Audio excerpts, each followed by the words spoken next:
So I want you guys to ask yourselves, what is one rainmaker practice that you need to that you need to bring, that you need to deepen, that you need to enrich in, that works for you? What can you write in the chat there? What is one rainmaker practice that you have that really works, that you need to do more of, or take more seriously, or that you need to fan the flames of again? Because this is the time for each of us to be calling on what we know to work, right? Wisdom is what works. Rituals are what work. We do rituals because they work. Going into a hut practice every day, like I'm taking people into the hut practice of the Instagram Live starting next Monday at 7:31 every morning, 5 days a week, Monday, Tuesday, Wednesday, Thursday, Friday. I'm taking people into that hut for 10-15 minutes. It's free. It's on Instagram Live. That's enabling me to spend even more time in the hut, aligning myself with what is my new imagination of my new world, of my new family, and how I need to carry myself. So you guys are all welcome to do that. But what is, write in the chat, if you will, a practice that that you have been that works for you, that is reliable, that you probably need to do more of. And let me know. Yes, from Amen, and meditation and prayer, absolutely. And it may be a particular kind of meditation that's really speaking to you. It may be a very succinct prayer. It may be a succinct prayer that's like a mantra, like let thy heart's will be my will, like not my will be thy will. Like it could be Om Mani Padme Om. It could be Om Namah Shivaya. It could be love, love, love. It could be a sun salutation with love and a jumping jack. So some more things coming in here. Sacred listening. Yeah. In the cocoon phase, we have to be able to get good at listening, right? That is what we're doing. We're listening with our ears to the sounds. We're listening with our bodies to what's around us. We're listening to the inner psyche as things are speaking, as things come up and they speak to us. We're listening to our dreams. We have ears for all sorts of things. We're listening to the bird songs. Sometimes when we're in our hut practice, we have little creepy crawlies that are talking to us, little ants that crawl, or spiders, and oh, hi, little spider. And that little spider somehow got a message for us to build a web. And the next thing you know, we're building a web that has no weaver, right? John Stan has joined us. Thank you, John, and welcome, John. So we can be the web that has no weaver. We can be the snake that needs to shed a skin. We can dial into sacred listening. Laughing is beautiful. Thank you, Hannah. It's so great, lest we forget. Oh my God, John and I had great teachers who used to make us laugh all the time, laugh at everything, and belly laughs. In the thick of this, I don't know if you guys saw that beautiful Hopi prayer, but it is a time for us in this dying and rebirthing time. It is a time to be dancing and singing and praying and laughing and being silly. Yes. Knowing am universal love. Yes, that we are the universe, right? It's a good segue into that last part of the hut practice that I want to share with you guys. That, when we did our meditation, did I ask you guys to go to a certain state? Did I ask you to follow your breathing? Did I ask you to follow a mantra? Did I ask you, or did I ask you just to rest into natural great peace, right? It was just, I just asked you to allow things to be as they are, didn't I? Didn't I? I didn't say, let's strive, let's do some spiritual seeking to get to this peaceful state after doing my Hail Marys and my 4 Om Mani Padme Oms and my, my sacred zikr, I didn't ask you to do anything like that. I just asked you to settle and rest into and allow things to be as they are. Didn't I? Yeah, I did.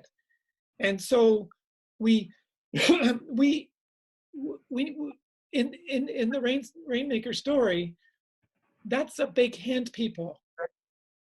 That's we need to deepen our meditation, not to serve some other thing at a different time in a different place. There's different meditations for different kinds of intentions and different places and different ceremonies. I want to say this meditation that I'm talking to you about, and we're going to be doing lots more on Instagram Live. I'm going to guide you through it, but every day is going to be a little bit different, is going to be dedicated to the hut practice, what the Rainmaker does mainly, which is just to bring himself into alignment by allowing things that don't belong to leave, by allowing him to just settle into what is already here and asking the question, by just allowing, instead of trying to get somewhere in our spiritual seeking and our spiritual attainment or our drivenness,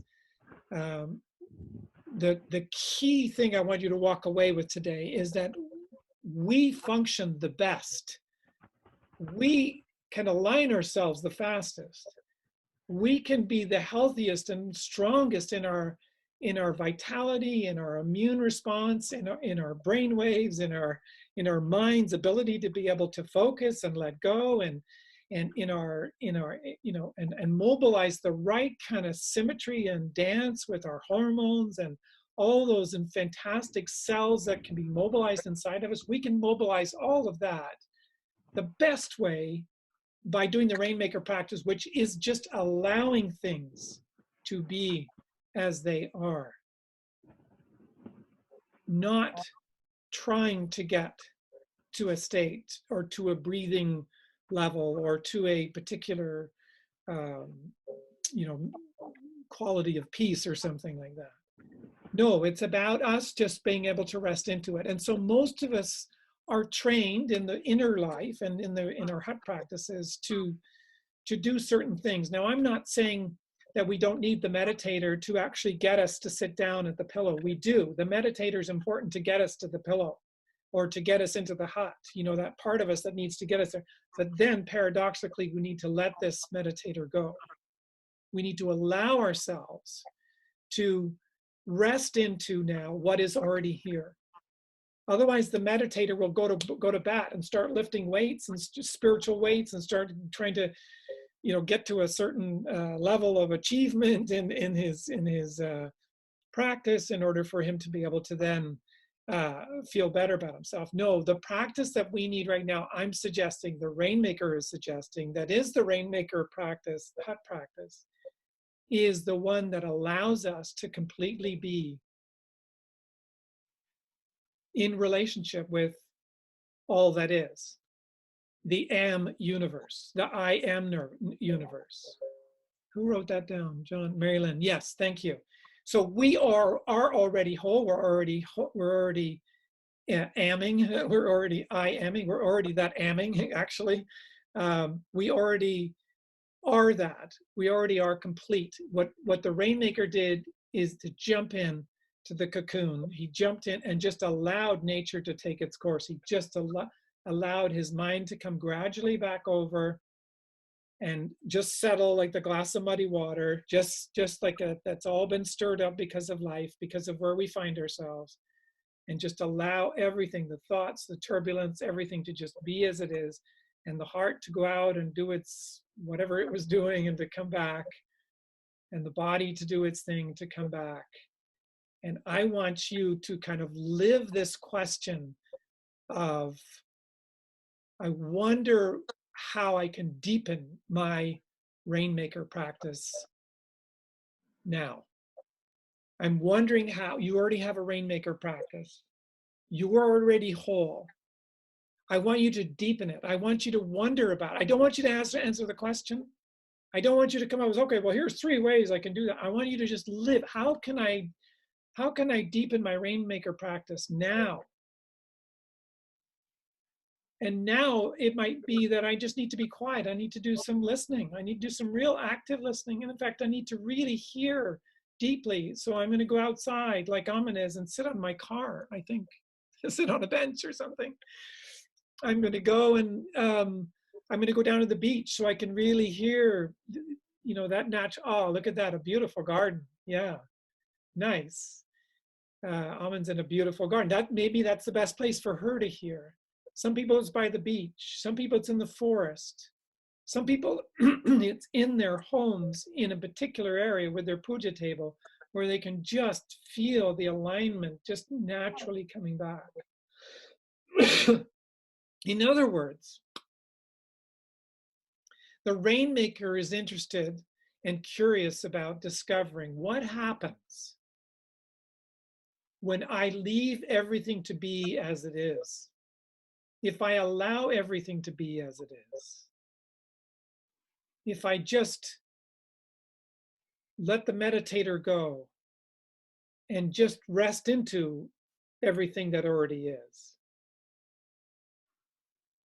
If we wonder about how we can do more of that and we live that question, people, I'm thinking that we can we can really do a good job in our cocooning.